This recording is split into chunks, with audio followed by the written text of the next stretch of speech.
cleaned the printer. Now it won't print. By user JStream. A short one that happened on Friday. Me, line worker. I work in a production facility and was doing my usual rounds. Just walking around, checking if everything works and is running the right programs. I get a call from one of the production line workers that their barcode printer doesn't work anymore. Even while walking up to it, I already knew something was off since all lights on it were out and the display was dark. Me, hey, you called. What happened? Oh hey. Yeah, the printer just stopped printing after our break. We don't know why. Me. Has anything happened during the break? Did you switch the program? Turned it off? Or something else? No. All I did was clean it because it looked dusty. Me. Well, wiping the top shouldn't have done anything to it. Let me see what it could be. Oh no, I cleaned everything, not just the top. Me. What do you mean by everything? Well, I only had window cleaner, but I sprayed and wiped everything because it was dirty. Me. By everything, do you mean open the side drawers, bottom paper compartment, scanner cover, and maintenance flap and clean them? Yeah, that's right. Of course, I took out the power cable beforehand. I cleaned the port as well, just to make sure it still worked. Me. Did you use water too? Well, yeah, of course, the rag was wet. Me. Okay. You have an unused printer at the other production line, right? Go get that one and I'll set it up until I fix this one, okay? I set up the new printer. Load the program. Everything works. Me. Okay. I'm done here. I'll take the old one with me for now. Illinois. Why, thank you. Me. And I'll tell you this now. Even though your boss will tell you again, do not clean any electrical equipment anymore. If you think a printer scanner, laser, sensor, or light barrier is dirty, tell your boss or just call us. Don't touch it, okay? And especially not with water or window cleaner. A dry rag to wipe off dust on top is more than enough. Never open any lids, flaps, okay? Okay, I'll remember. In the end, we send in the printer to be fixed by the manufacturer. She really managed to get water into everything. I'm pretty sure the rag she used wasn't just a little bit wet, but literally dripping. I found pools of water in ridiculous places like in the cartridge compartment. Computer problems are mostly user problems. By user, Elder 65, circa 1996-97. Our shop used PCs as thin clients connected to novel servers. All applications and data resided on the server. Project manager opened a ticket claiming her computer growled at her when she opened Mrs. Word. That got the interest of the PC tech, the notes administrator, and the novel SME, and all three of us went to see this miracle. When we got to her desk, she opened Mrs. Word and her computer started a stuttering sound. The three techs were at a loss and opened and closed Word, Excel, and PowerPoint a couple of times to see what all was affected. Then, one of the corporate system engineers who worked out of our building walked by, saw the gathering, and stopped to see what was going on. The PC tech opened Mrs. Word so he could hear the computer growling. The engineer frowned at it a couple seconds, then reached down and pushed a stack of paper that was laying on the That same engineer worked out of an oversized cubicle in the 8th section. One time, the C-Tech was called up to a programmer's desk because the keyboard was acting weird. As he tested, he found that typing one key could put 4 or 5 characters on the screen. The engineer was coming back from a meeting and stopped to see what the problem was. The tech showed him by typing a key. The engineer immediately lifted one end of the keyboard, and they watched as water poured out of the other end. Of course, the programmer denied spilling any water despite the half bottle of water, with no cap, sitting beside the keyboard. When troubleshooting problems at the user's desk or cubicle, look at the desk. Most user problems really do exist between the chair and the keyboard. Did you know you can still activate Windows X by phone? A Tale of Recursion. By user Dedocta. My next-door neighbor called me yesterday. He's an optometrist and was having troubles with one of his retinal cameras. I used to work as a tech for the company that sells this model, so it wasn't that unusual of a call. The model he has is a bit old now and doesn't work on modern Windows. It only runs on Windows X. He has an old Windows 7 machine that has an XP mode VM running that then talks to the camera. The VM was not booting. I played about with it for a while, but it kept getting blocked by his old Win 7 machine that just wasn't playing nicely. And also because I didn't have all my old installation media with me. Who'd have funked to pack a Windows XPC? So I set up an FTP transfer of the VM files to my server and thought I'd just work on it at home. It took 3 hours to transfer, but it worked. So then I went down the rabbit hole of how to open this thing.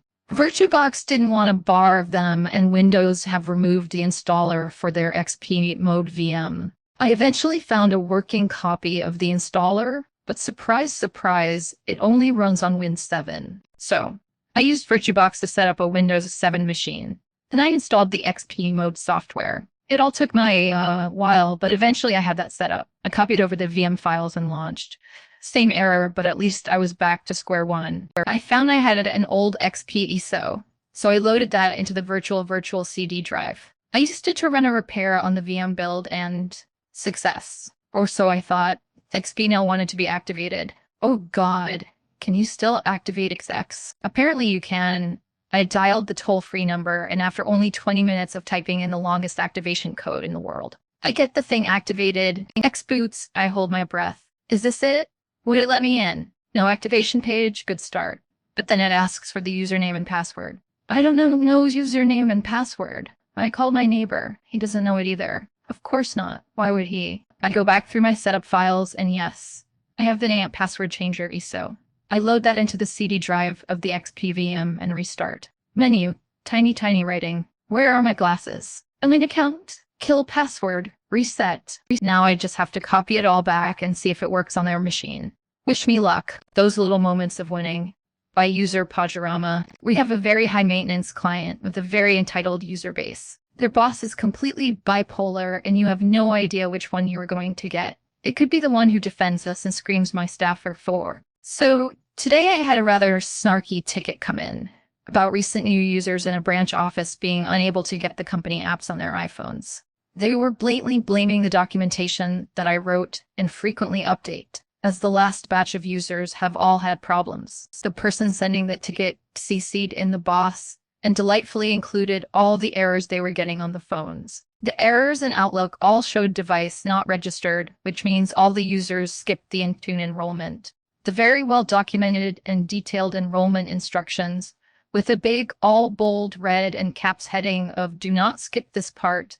Applications will fail to log in." What the person who logged the ticket did was word a very moody email, proclaim they have been doing everything correctly and the documentation is bad, and then send proof that they in fact had not, and that they had skipped the sections. Today, their boss is very much in the "my staff are idiots" mood, how we mostly saved our data center with swamp coolers. By user Whiskey Tequila Finance, this tale of epic arrogance takes place many moons ago when I was a baby geek barely out of college. In my org, there was a constant feud between our plant maintenance team and our technology team over who was responsible for major equipment and infrastructure items. If it didn't fit on your desktop, plant claimed to own it, even if they couldn't tell you a bloody thing about what it actually did. As your protagonist, I was a very junior member of the latter team. The story takes place in the mainframe era, when the internet came on CD and browser phones were cutting edge tech. So if any of these details sound ridiculous, because we would never do it that way. Once upon a time, Padawan. Once upon a time. Our story begins with an expanding office. The company was growing as they do. Unfortunately for our technology team, our cobbled together data center was smack in the middle of a coveted building. Our real estate was targeted to be redeveloped into prime office space for our exec team. We were being evicted from our comfortable nest of chaos into an adjacent building with the promise of a larger data center, better coffee, the whole works. We grumbled, but not overly much. At least in the new building, it would be harder for people to just pop by and demand to circumvent the ticket system with a quick question. I recall actually making someone fax me a printout of their error once when they claimed they couldn't figure out how to attach it to an email. Our first clue that plant maintenance were not on the same page about the move was when the new UP system was delivered on a reinforced truck with a built-in crane. That part we expected. What we didn't expect was to come outside to see the truck driver leaning against his truck, choking back laughter at our plant team. See, they didn't want to wait on the special equipment to move the UP system into place. They said, "It's equipment, that's our job. Besides, it's just some batteries." They promptly tried to move the units with standard hand dollies. After briefly trying to stop them, we joined the truck driver in his laughter as they proceeded to trash 3 dollies in a row before sulking back to their offices to let us finish with the right gear. We're talking about units the size of AF-150 here. We won the day, and the new UP system was safely installed and tested on time. ready to await the rest of the data center equipment to join it. What we failed to account for were the bruised egos of the plant team who did not appreciate the geeks moving their equipment successfully without their involvement. While we celebrated, they plotted revenge. At this point in our tale, the new room itself is complete. The ups are in and running, and our final blocker before the actual server move is to shift the air handling systems. See, neither the old nor new data center buildings were designed with enough built-in cooling power to handle our racks, so there were a pair of enormous air handlers installed to keep the room appropriately frosty. Plan A was to shift one unit several days ahead of the server move to cool the new room, and then to move the second unit early in the morning before the server move started. Half of plan A ran fine. First air handler moved early in the week and the room was cooling nicely. Then around came Thursday morning when the plant team and their boss were caught heading into the live DC with their moving equipment. Server move was Saturday during non-business hours. So we still had a live DC for 2 more days. When asked what they thought they were doing, we were informed that they didn't want to work Saturday morning and Friday was too busy. This move had been scheduled for months. This wasn't a last-second surprise. So they were just going to get the move out of the way early when it was more convenient for their schedules. We attempted to explain thermodynamics and what happens to million-dollar servers when they overrate. We were curtly informed that the air handlers belonged to the plant team, so they were going to do it on their timeline, and we could go pound sand. The servers and networking gear were our problem to sort out. We were the geeks, after all. Besides, your boss isn't here to stop us, was, I believe, the final punchline. I faintly recall some actual yelling on this one. But in the end, it wasn't like we could bodily stop them. So the last functional act producing system was removed 72 hours ahead of schedule with all critical equipment still under power. By mid-afternoon, the old DC had hit 95 F and equipment started entering heat failure modes. Our boss finally returned to find us trying to cool what was left of the servers with fans and buckets of ice-free ice. Every non-critical system was shut off and moved early to try and save the rest. In the end, we lost about $50 skin networking gear that absolutely went tits. But did save the actual servers. I wish the story ended with some satisfying comeuppance to the plant team responsible. But sadly, to my knowledge, they all survived without repercussions. And your storyteller, walked away with her first hard lesson in the utter stupidity of corporate politics and decision-making. I only wish it had been the last.